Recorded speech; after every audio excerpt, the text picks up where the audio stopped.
Hello दोस्तों, नमस्कार। आज का सेशन ही बहुत ही शानदार जबरदस्त रहने वाला है। आज अपन बात करने वाले हैं कृषि प्रवेशक 2026 के बारे में, मॉडल पेपर सेकंड।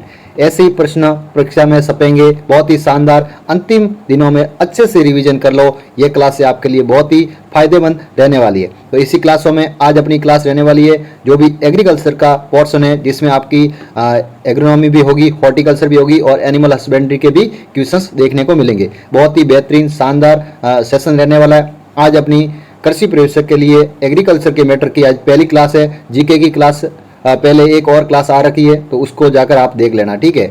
अपन रेगुलर क्लासें डालेंगे। आज सेकंड क्लास है, पहली क्लास हमने जीके की डाली थी, आज एग्रीकल्चर की है और एक हिंदी की क्लास आएगी। इसी प्रकार से रेगुलर आपको देखने को मिलेंगे बहुत ही शानदार और जबरदस्त क्वेश्चंस। एग्रीकल्चर सुपरवाइजर के लिए सारा सब्जेक्ट अपन कवर करवाएंगे, पूरे ही तीनों सब्जेक्ट, और बहुत ही शानदार रेगुलर एक एक क्लास लाते रहेंगे और एग्जाम तक ये चलती रहेगी आपकी बहुत ही शानदार सीरीज। तो प्रत्येक दिन आप क्लास के अंदर जुड़े और बहुत ही जबरदस्त आपको क्वेश्चंस देखने को मिलेंगे। पहले क्वेश्चंस की ओर अपन आगे बढ़ते हैं। आपको एक विशेष सूचना दे देते हैं कि भाई रेगुलर जो क्लास में इसी यूट्यूब चैनल के माध्यम से जुड़ जाना है, और इसी को आज जिन्होंने भी सब्सक्राइबर नहीं किया, एक बार चैनल को सब्सक्राइबर जरूर कर ले। और प्रतिदिन आपको इसी चैनल के माध्यम से एग्रीकल्चर सुपरवाइजर के लिए क्लास देखने को मिल जाएगी, ठीक है। ये आपके लिए एक जानकारी थी। अब अपन क्लास को विधिवत स्टार्ट कर लेते हैं। पहले ही क्वेश्चंस की ओर आगे बढ़ते हैं। पहले ही क्वेश्चंस रहने वाला है बहुत ही शानदार जबरदस्त क्वेश्चंस रहने वाला है। क्या बताया जा रहा है कि किस पशु के दूध में पूर्ण दोहन को करने में कितना समय लग जाता है। मतलब पशु होता है तो उसको दूध को अपन दोहन के लिए कितना समय लग जाता है, वो समय आपको बता देना है। कितना समय हो जाएगा? Option number first is right answer हो जाएगा। 5 से 7 मिनट के भीतर भीतर दूध को दोहन की प्रक्रिया को समाप्त कर देना चाहिए। बहुत ही शानदार पहला ही क्वेश्चन, जो भी बच्चे राइट आंसर बता रहे हैं उनका राइट आंसर हो जाएगा, ठीक है, पहले क्वेश्चन के। अब अपन सेकंड क्वेश्चन की ओर आगे जाते हैं। ज़्यादा आपको थ्योरी नहीं पढ़ाएंगे, क्योंकि ज़्यादा से ज़्यादा हमारा मतलब है कि क्वेश्चंस आपको प्रैक्टिस करवाए, और अंतिम दिनों में आपको ज़्यादा से ज़्यादा क्या करना है, क्वेश्चंस देखते रहना है, ताकि आपको कहीं न कहीं कोई मिस्टेक हो रही है या कई पेपरों में आपने क्वेश्चंस नहीं पढ़ा है, हमने नया क्वेश्चंस डाला है, तो उससे आपको ये इन क्लासों से फायदा हो जाएगा, ठीक है। सेकंड क्वेश्चन क्या बताया जा रहा है, ये भी बहुत शानदार है कि मटर में मार्च स्पॉट रोग की कमी किसके कारण होती है। भाई बताओ, जल्दी से देख के राइट आंसर बता देना आपको। तो ऑप्शन नंबर हो जाएगा भाई मैग्नीज, Mn मैग्नीज हो जाएगा। इसकी कमी के कारण क्या होता है, मार्च स्पॉट रोग की कमी हो जाती है मटर के अंदर, पाइसम सैटाइवम, ठीक है। बहुत ही शानदार अच्छा क्वेश्चन था। अगले क्वेश्चन की ओर अपन आगे बढ़ते हैं। चलो अगला क्वेश्चन क्या कह रहा है, इसको भी देखो, आराम से देखो क्या बताया जा रहा है। जो भी एग्रीकल्चर सुपरवाइजर की तैयारी कर रहे हैं उनके लिए ये क्लास बहुत ही फायदेमंद रहने वाली है, तो तमाम विद्यार्थी ध्यानपूर्वक देखें, ठीक है। अगला क्वेश्चन क्या कह रहा है कि फलदार वृक्ष के अंदर विल्ट रोग सबसे गंभीर समस्या है। विल्ट रोग की सबसे गंभीर समस्या किस फल के अंदर होती है, बताओ, जल्दी से देख के बताओ। तो इसका राइट आंसर हो जाएगा भाई fourth option is the right answer. अमरूद के अंदर होती है विल्ट रोग की सबसे गंभीर समस्या देखने को मिलती है। जो भी फोर्थ ऑप्शन बता रहे उनका राइट आंसर हो जाएगा। अगले क्वेश्चन की ओर अपन आगे बढ़ेंगे। अगला क्वेश्चन क्या कर रहा है, यह भी बहुत ही बेहतरीन क्वेश्चन आ गया भाई, बहुत ही जबरदस्त क्वेश्चन रहने वाला। ये भी क्या बताया जा रहा है कि मुर्गियों के सूजों में किस विटामिन की वृद्धि से सूजे होते हैं या मुर्गी होती है वो सिकुड़ने लग जाती है। जो मुर्गियों के सूजे होते हैं वो सिकुड़ने लग जाती है, किस विटामिन की कमी हो जाती है, बताओ, जल्दी से देख के बताओ। राइट आंसर बताना है विटामिन के बारे में, वो भी मुर्गियों के बारे में। तो विटामिन डी की कमी के कारण मुर्गियों के अंदर इसकी कमी देखने को मिल जाएगी, ठीक है, वृद्धि उनकी सिकुड़ने लग जाएगी। अगले क्वेश्चन की ओर अपन आगे बढ़ते हैं। चलो अगला क्वेश्चन क्या कह रहा है, ये भी शानदार क्वेश्चन रहने वाला, देख लीजिए आपकी स्क्रीन पर आ गया भाई। अगला क्वेश्चन क्या बताया जा रहा है, यह भी जबरदस्त क्वेश्चन रहने वाला है। चलो बताओ कि बकरी के अंदर गुणसूत्र की संख्या कितनी होती है। भाई बकरी के अंदर गुणसूत्र की संख्या कितनी होती है, तमाम ऑप्शन को आपको डिस्कस भी कर देंगे इसके अंदर, बताओ, जल्दी से बताओ। बकरी के अंदर भाई होती है 60, गाय के अंदर भी होती है 60, और 54 किसके अंदर होती है, भेड़ के अंदर, 46 होती है मनुष्य के अंदर, और 66 होती है घोड़े के अंदर, 63 किसके अंदर होती है, खच्चर के अंदर, 62 होती है गधे के अंदर। तो इसी प्रकार के अंदर आपको सारे ध्यान में रखना है। गुणसूत्र का एक संख्या के अकॉर्डिंग क्वेश्चंस पूछ लेते हैं कि संख्या के अकॉर्डिंग भी हो सकता है, मिलान के अकॉर्डिंग भी आपको पूछ सकते हैं, तो ऐसा क्वेश्चंस एग्जाम में देखने को मिल सकता है। अगले क्वेश्चंस की ओर अपन आगे बढ़ेंगे। अगला क्वेश्चन क्या कर रहा है, ये भी शानदार जबरदस्त क्वेश्चंस रहने वाला, देखो आराम से। अगला क्वेश्चन ध्यानपूर्वक पढ़ो कि वर्ष भर हरा सारा देने वाली कौन सी फसल है भाई? वर्ष भर जो हरा चारा देने वाली कौन सी फसल है? जो पशुओं को खिलाने के लिए हरा चारा होता है, जो वर्ष भर देने वाली कौन सी फसल है? बताओ जल्दी से।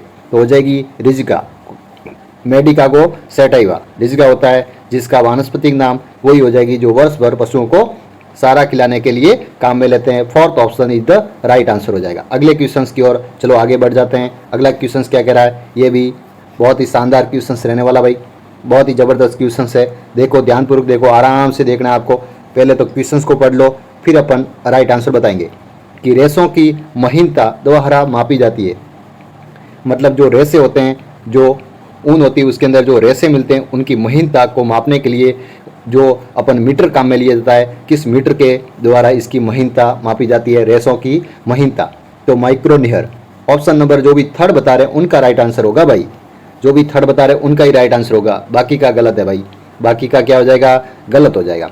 गलत से डरना नहीं है, अगला क्वेश्चन सही हो जाएगा। चलो बहुत ही सिंपल क्वेश्चन लाया है, इसका राइट आंसर बताओ आप। जल्दी से देख के बताओ कि मक्का के अंदर मादा फूल होते हैं उनको क्या कहते हैं? नर को भी बताना और मादा को भी बताना है। बताओ जल्दी से देख के बताओ। मादा को क्या कहेंगे? सिल्क कहेंगे भाई। सिल्क कहेंगे मादा को, और टेसल कहा जाएगा भाई नर को। जो नर पुष्प होंगे उसको टेसल और मादा पुष्प होंगे उनको सिल्क कहा जाएगा। बहुत ही अच्छा क्वेश्चन, एग्रोनॉमी का क्वेश्चन है। मक्का जी हमें कहते हैं जिसे वानस्पतिक नाम। चलो अगले क्वेश्चन की ओर अपन आगे बढ़ते हैं। आ गया भाई दान, आ गया चावल। क्या बताया जा रहा है इसके बारे में? कि बासमती चावल के 1000 बीजों की संख्या का वजन कितना होगा? 21 ग्राम हो जाएगा भाई, 21 ग्राम। और वैसे ही पूछ लेता कि धान के बीजों का 1000 बीजों पर उनका वजन हो जाता है, तो वो हो जाता है 25 ग्राम। कितना हो जाता है? 25 ग्राम। गेहूं का पूछ ले तो गेहूं का 40 ग्राम होता है। गेहूंसा का पूछ ले तो गेहूंसा का 2 ग्राम होता है। इसी प्रकार से आपको ग्राम के अकॉर्डिंग ये सारे ध्यान में रखना। अपन थ्योरी ज़्यादा नहीं कर रहे हैं, क्योंकि आपको ज़्यादा से ज़्यादा क्वेश्चंस और ज़्यादा से ज़्यादा मैटर मिल सके, अच्छे से अच्छे प्रैक्टिस कर सको, इसलिए अपन थ्योरी कम पढ़ करेंगे और ज़्यादा से ज़्यादा क्वेश्चंस लाने की कोशिश करेंगे। भू परीक्षण के जनक किसे कहा जाता है भाई? भू परीक्षण के जनक किसे कहा जाता है? जल्दी से राइट आंसर बताओ। भू परीक्षण के जनक किसे कहा जाता है? तो जेंथ्रोटूल। जो भी जेंथ्रोटूल बता रहे हैं उनका राइट आंसर हो जाएगा भाई। Option number second is the right answer. जेंथ्रोटूल जो भी बता रहे हैं उनका राइट आंसर होगा। चलो अगले क्वेश्चन की ओर आगे बढ़ते हैं। अगला क्वेश्चन क्या कह रहा है? ये भी शानदार जबरदस्त क्वेश्चन रहने वाला है। क्या बताया जा रहा है? कि मिट्टी के अंदर जो मूल गुण होते हैं उसको क्या कहा जाता है? मिट्टी के अंदर जो मूल गुण होता है मिट्टी के, तो वो उसको क्या कहा जाता है? सरंध्रता, बनावट, संरचना या उपरोक्त सभी? बताओ जल्दी से देख के बताओ। तो इसको सरंध्रता भी कहा जाता है, बनावट भी कहा जाता है और संरचना भी कहा जाता है। मतलब इसका जो भी उपरोक्त सभी बता रहे हैं ना, उसका उन्हों का राइट आंसर हो जाएगा। जो भी बच्चे बता रहे उपरोक्त सभी, उनका राइट आंसर हो जाएगा। ऑप्शन नंबर जो फोर्थ बता रहे हैं उनका राइट आंसर होगा। ठीक है, चलो अगले क्वेश्चन की ओर आगे बढ़ते हैं। अगला क्वेश्चन क्या कह रहा है? ये भी शानदार क्वेश्चन है। सभी प्यारे बच्चे इसका भी राइट आंसर बताओ कि जेली को तैयार करने के लिए निम्नलिखित में से इनका अंदर जो TSS होता है, जो कुल घुलनशील ठोस पदार्थ, वो कितना होता है? आपको फल रस भी बताना है और TSS भी बताना है। जेली के अंदर TSS की मात्रा कितनी होती है? तो 65%। 65% तो TSS होता है और 45% होता है फल रस। तो option number second is the right answer. ये हो जाएगा TSS। जो भी सेकंड बता रहे हैं उनका राइट आंसर होगा। 45 जो भी बता रहे हैं उनका फल रस होता है। गलती नहीं करनी, ठीक है। अगले क्वेश्चन की ओर आगे बढ़ते हैं। चलो अगला क्वेश्चन क्या कह रहा है? ये भी शानदार क्वेश्चन रहने वाला है। बताओ जल्दी से कि सर्वप्रथम नवजात बछड़े को पिलाना चाहिए। क्या पिलाना चाहिए नवजात बछड़े को? खीस पिलाने चाहिए। जब बछड़ा जन्म देता है, जन्म से 2 घंटे के भीतर भीतर उसको खीस पिला देनी चाहिए, क्योंकि खीस के अंदर क्या होती है? उसके अंदर शरीर के अंदर प्रतिरक्षा को बढ़ाता है और बछड़ा होता है वो मजबूती से खड़ा हो पाता है और उसके अंदर शक्ति आती है। ठीक है, तो उसके लिए पिलाते हैं और उसके अंदर विटामिन ए भरपूर मात्रा में पाया जाता है। ठीक है, स्वतः इसका जो भी फोटो बता रहे हैं उनका राइट आंसर हो जाएगा। चलो अगले क्वेश्चन की ओर आगे बढ़ते हैं। अगला क्वेश्चन क्या कह रहा है? ये भी शानदार क्वेश्चन भाई, हॉर्टिकल्चर से क्वेश्चन आ गया। हमने सारे क्वेश्चन लिए हैं, ऐसा नहीं है कि भाई एक ही पार्ट से अपन, जैसे कि एग्रो, हॉर्टी या एनिमल से अलग अलग से हमने सारों से क्वेश्चंस लेने की कोशिश की और आपको बहुत ही ज़बरदस्त क्वेश्चंस करवा रहे हैं। तो तमाम बच्चे रेगुलर क्लास के अंदर जुड़े और बहुत ही बेहतरीन क्लास चलाई जा रही है उड़ान एग्रीकल्चर क्लासेज के द्वारा। जिन भाइयों ने अभी तक सब्सक्राइबर नहीं किया है तो तुरंत ही सब्सक्राइबर जरूर करें, अपने साथियों के साथ भी शेयर करें और इसी क्लास के अंदर बहुत ही शानदार आपको आनंदित एग्जाम तक आपको रेगुलर क्लास देखने को मिल जाएगी। ठीक है, तो बहुत ही शानदार क्लासें रहने वाली है। तो इसका राइट आंसर बताओ। तो फिनिक्स डैक्टाइलोफेरा निम्नलिखित में से किस फसल का वैज्ञानिक नाम है? बताओ। खजूर का, बिल्कुल, जो भी खजूर बता रहे हैं उनका राइट ऑप्शन हो जाएगा भाई। Option number 3 is the right answer. बिल्कुल, खजूर बता रहे हैं उनका राइट आंसर होगा।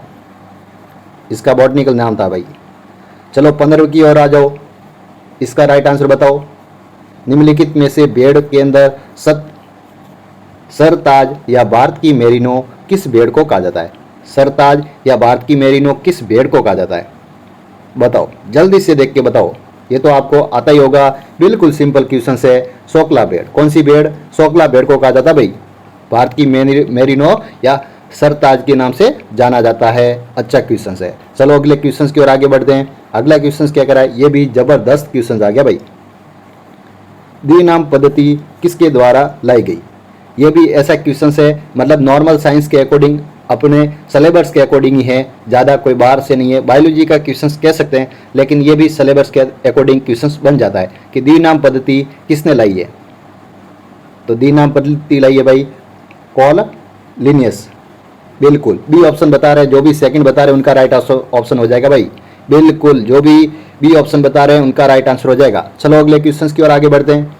बताओ 17वें का राइट आंसर बताओ। नॉर्मल साइंस भी आपको देखते हैं, नॉर्मल साइंस कैसी है। बहुत ही अच्छे क्वेश्चंस। ये तो वैसे एग्रीकल्चर के अंदर एनसीईआरटी के अंदर क्वेश्चंस दे रखा है कि क्लोरोफिल की संरचना के अंदर आवश्यक खनिज होता है भाई। क्लोरोफिल की संरचना के अंदर आवश्यक खनिज के रूप में कौन सा होता है क्लोरोफिल के रूप में? तो मैग्नीशियम होता है, Mg। जो भी Mg बता रहे हैं मैग्नीशियम, उनका राइट आंसर ऑप्शन हो जाएगा भाई। ऑप्शन नंबर 2 बताओ, इसका राइट आंसर हो जाएगा भाई। 2 हो जाएगा। ठीक है, जो भी 2 बता रहे हैं उनका राइट होगा। चलो अगले क्वेश्चन की ओर अगला क्वेश्चन क्या कह रहा है? ये भी शानदार क्वेश्चन रहने वाला भाई। बताओ जल्दी से, निम्नलिखित में से कौन सा हार्मोन जो ऑक्सीजन के अंदर नहीं है भाई? ऑक्सीजन के अंदर कौन सा नहीं है? ये देखो, ऐसे क्वेश्चन आजकल बनने लग चुके हैं भाई। तो इसके अंदर हो जाएगा भाई G18। जो G18 है वो इसके अंदर नहीं है, बाकी तीनों है। बिल्कुल, जो भी 3rd ऑप्शन बता रहे हैं उनका राइट ऑप्शन हो जाएगा। चलो अगले क्वेश्चन की ओर। अगला क्वेश्चन क्या कर रहा है? ये भी बहुत ही शानदार जबरदस्त क्वेश्चन रहने वाला है। बताओ जल्दी से, जलीय जंतुओं के अंदर जो श्वसन अंग होता है उसको क्या कहा जाता है? जलीय जंतुओं के अंदर श्वसन अंग को क्या कहा जाता है भाई? क्या कहा जाता है? फेफड़े। जो जलीय जंतु होते हैं उसके अंदर श्वसन अंग होता है उसे कहा जाता है फेफड़े। बिल्कुल, option number B is the right answer. जो भी बी बता रहे हैं उनका राइट हो जाएगा। चलो अगले क्वेश्चन की ओर। ये भी बहुत ही जबरदस्त क्वेश्चन रहने वाला है। क्या बताया जा रहा है कि आम के अंदर जो वैज्ञानिक नाम रहता है मैजीफेरा इंडिका, उसका मैग्नीफेरा का उसका संकेत क्या है?